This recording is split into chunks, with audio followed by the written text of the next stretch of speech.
Will you say that I am mad? True. Dreadfully nervous have I been of late. This disease has sharpened my senses. I hear all manner of things between heaven and earth, and I have heard many things in hell. How then am I mad? Hearken, and observe how healthily I tell my story.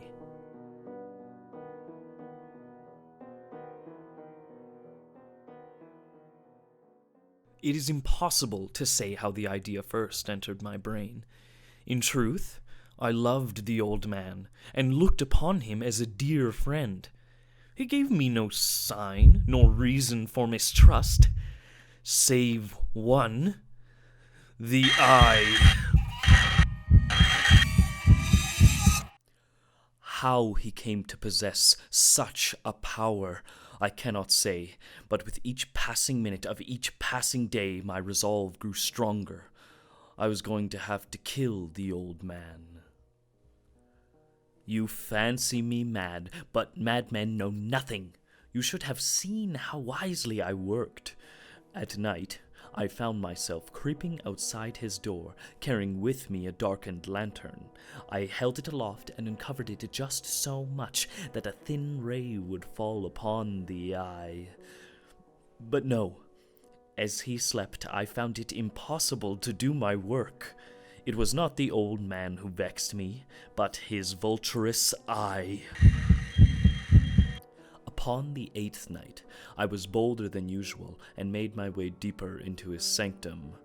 Never before had I felt the extent of my own powers. Perhaps he heard me, for he sprang up in the bed. I kept still and said nothing, sensing the mortal terror rising from the bottom of his soul. I resolved to allow a little crevice in the lantern. As I did this, there came to my ears a low, dull, quick sound. I knew it well. It was the beating of the old man's heart.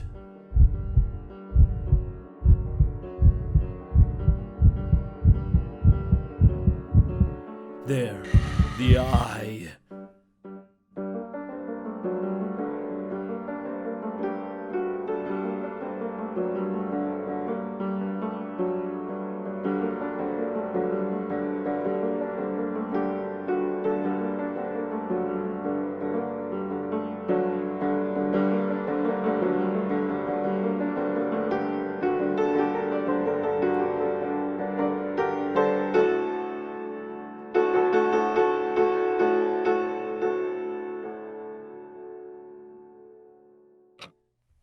If you still think me mad, you will think so no longer when I describe the wise precautions I took for the concealment of the body.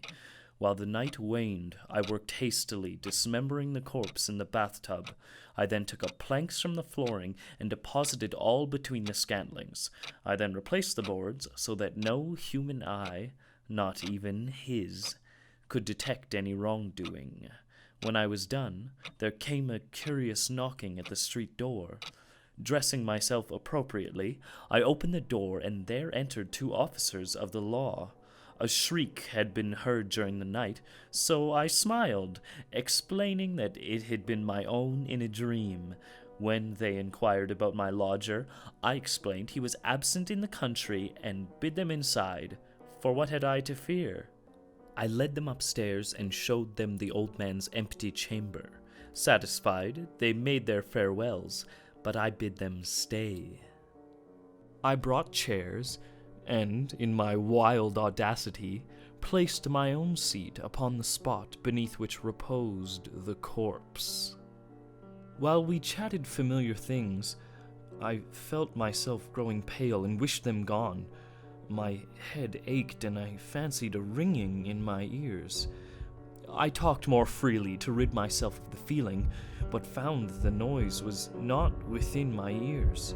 The sound increased, a low, dull, quick sound.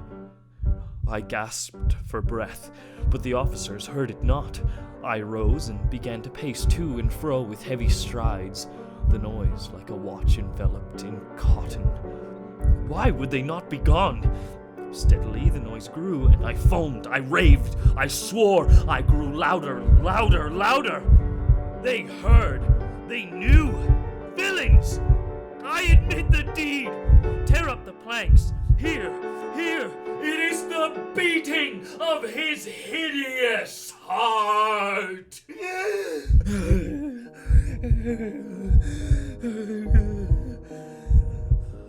Will you say that I am mad?